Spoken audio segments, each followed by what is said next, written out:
Hello and welcome to the first impression of Azumi no Isora. This was totally a first take on that intro. I'm not an idiot. Okay. Hello. So yeah, these videos will come out in a weird order because again, I was not even supposed to get them today. I already gave up, but things happened and I did get them. So I decided, hey, I'll do the first impression anyway today still. So enjoy more videos today. Yeah. Anyway, let's get on with it. New 5-star alter ego. Let's see what we're working with. So that's the first Ascension picture, huh? They seem to be wearing similar outfits, but different color palettes. Are they like maids or something? One's holding a broom, one's holding a plate with some kind of, I guess, a tea set on top. Kind of cutesy. Anyway, let's get them up and see what we're working with here. Starting with the aesthetics, of course. She was like, oh, dude, this is delish. And then Chikachi, I assume it was like, but is this really okay to eat? All right, first Ascension, let's go, let's go. How is this different? It's similar, actually, but a bit more detailed. Also, wait, they have like some kind of... Well, they're fake horns or... Oh, wow, what is that face, by the way? There's some kind of fake antlers or whatever. Is that... It almost looks like coral or something. Are they underwater in this too? I think they are. You can see the bubbles. So maybe it is coral on the horns thingy. Oh, their amalgamation is a sea deity. Okay. Wow, that is a cute face. So her name is Chikagi, but it's just shortened to Chika, I guess. It's easier to say too. Oh, I think I saw someone in the chat say this earlier. So their third ascension is it just time gated or something? Bruh. Oh, you have to clear the epilogue of the event. Wait, it's the 19th? You have to wait a while, dude. Well, I guess we won't be seeing that for... Wait, you can't even do it? I can't even see the third skill? Oh, okay. It says clear the epilogue or until the 19th. Okay, so it's like at the end of the event or clear the epilogue. But it's still gonna take a while. It's gonna take like a week, right? Because there's no way the main story is less than 1 week. Yeah, it's gonna take a week, probably. Minimum. That's so weird, though, because they're the new event servants, so you can't even play with them properly in their own event until the story is over? Isn't that kind of weird? Oh, was that the case with Draco as well? Really, now? We might just have to look at Atlas for this skill, because I want to see the gameplay. Also, voice crack, holy. Well, I guess that's it. That's as high as we get with the Ascension. So let's see the stage, this battle sprites. Big shiny balls. I guess this is not the Azumi Ascension. This is like the Chika and the... What's her face? I already forgot her name. Hibiki and Chika Ascension. Anyway, I'm gonna go with Meidos because I like simple stuff more. Okay, I'm a simple man. So wow, yeah, not much to say so far for aesthetics. And even for gameplay, we kind of have to cheat by looking at Atlas over here. So again, since I didn't even know about this, I'll do a disclaimer right here before we move on to the gameplay side. If you don't want to see what their third skill is like, tune off the video now, because I will definitely talk about their third skill. I'm not going to cover like the name of the skill or anything in case it's spoilers, but I'll talk about the effects, because I want to see the effects, okay? So we're going to cover all that right now. So just as a disclaimer before we move into the gameplay section here. But anyway, aesthetic-wise, not much to say so far. You know, kind of cutesy. I don't really know them too well, sadly, because I never even saw them before today's reveal. Looking at this stuff, decent. Maybe I'll change my mind later. But yeah, let's get on to the gameplay side then. So we even have to look at the stats from Atlas, of course. So a 5-star alter ego limited.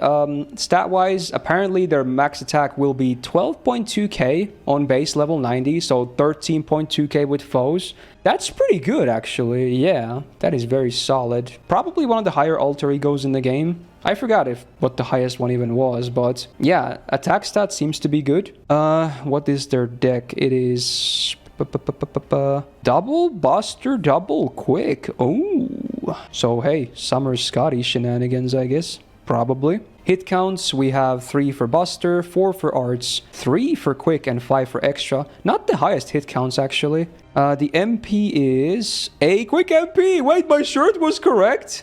Actually? You kidding me? Again, I had no knowledge, of course. This was complete. I even said that on the YouTube live. It was a complete coincidence that I chose this shirt today. Sadly, didn't help too much with my gacha luck, though. It took a good while, obviously, but, you know, I guess funny anyway, you know?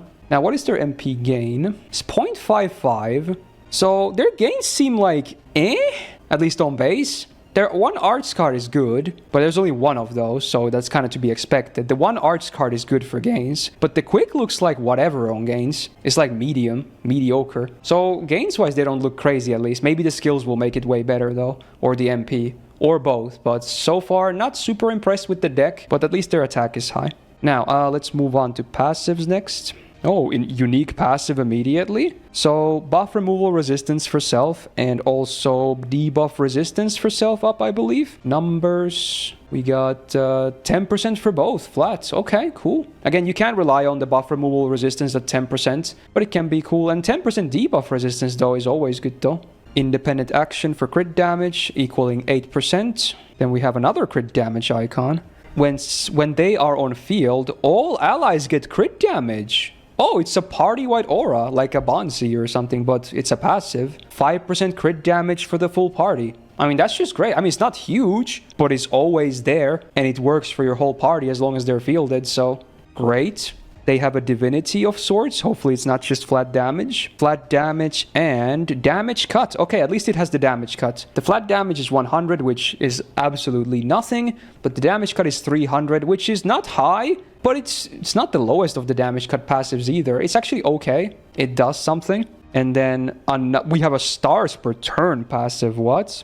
If the map is a water map, get stars, 5 stars per turn, and also MP per turn. How much MP? Is it 5% too or something? It is! Whoa, that's actually kind of big, yeah. That's not nothing at all. So, water map, 5 stars per turn, and then they themselves get 5% MP per turn.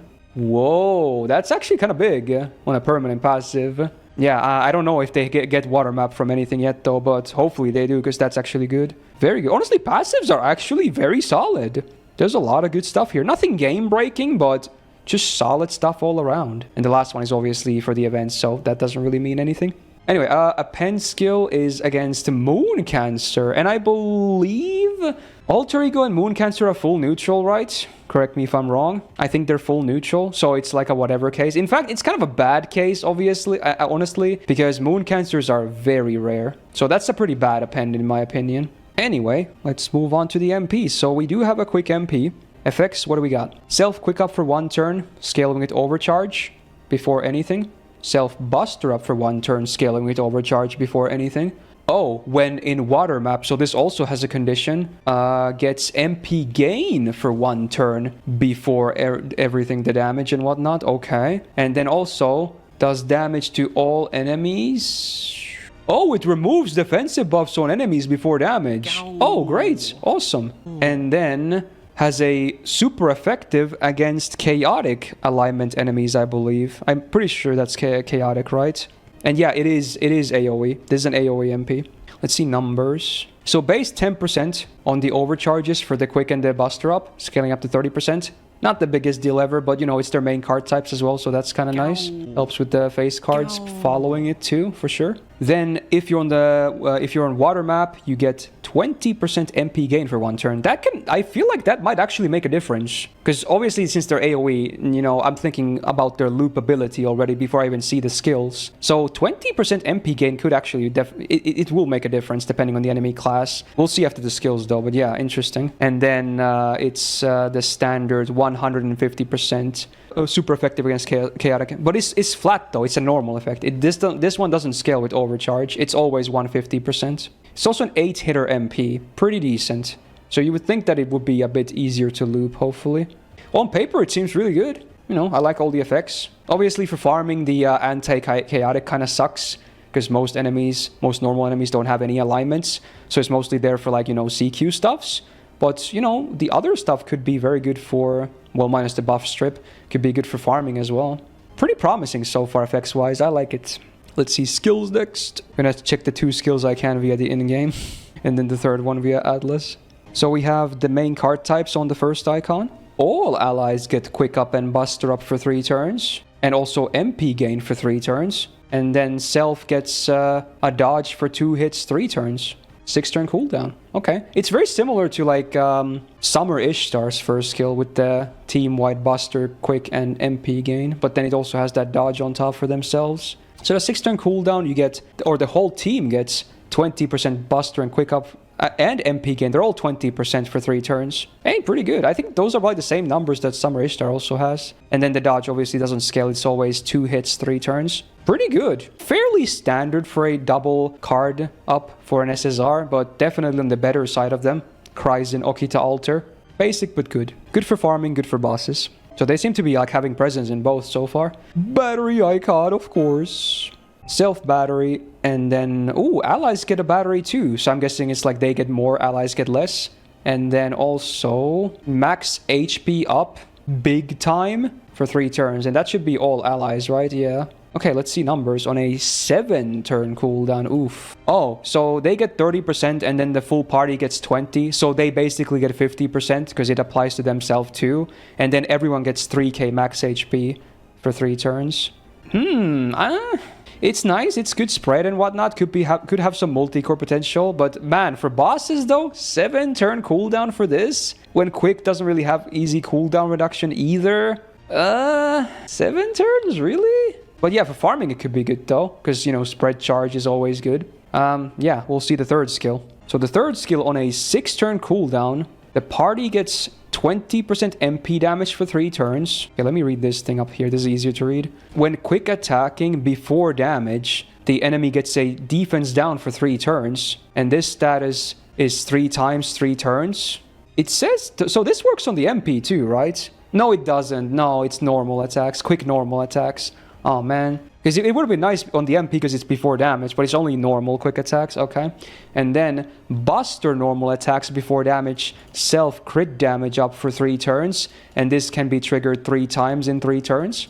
And then field... Oh, get water side map for 3 turns. Beautiful. Okay, that's great. So you can get the MP gain from the MP guaranteed, and then the 5% per turn and the 5 stars per turn guaranteed. Okay, that's nice. I'm really happy to see that they can self-enable, because otherwise their potential was definitely hampered, you know, maybe not massively, but you could definitely feel the lack of water effect from the passive and the MP, of course. But now that they can do it themselves, that's great. It obviously won't have 100% uptime. It's only up half the time from this skill because it's 3 turns on a 6 turn cooldown. But it is nice, of course. And that's it for the whole full effects. Oh yeah, the defense down is 10% flat, and the crit damage for herself or themselves is 10% flat. So one enemy can get the minus 30% defense down or spread among enemies between turns. This is only normal quicks, and this is only a normal busters. And when you think about it, they have only 2 busters and 2 quicks in their normal deck. So if you pop this turn 1, unless you do some shuffle, someone dies, or summer BB shenanigans, you can't actually get max value out of these on turn 1.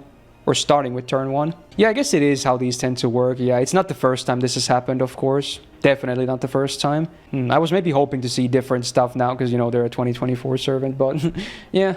I mean, for solo, it doesn't matter because then you can get them guaranteed 3 times easily. Again, it's not the biggest deal, but, you know, would be nice if you could get max value guaranteed from 1 cycle. But they have a lot of stuff. They don't have an attack up, though, right? There's no attack up, but there's super effective on the MP. They have MP damage. They have buster up. They have quick up. They have crit damage up. What else? Defense down.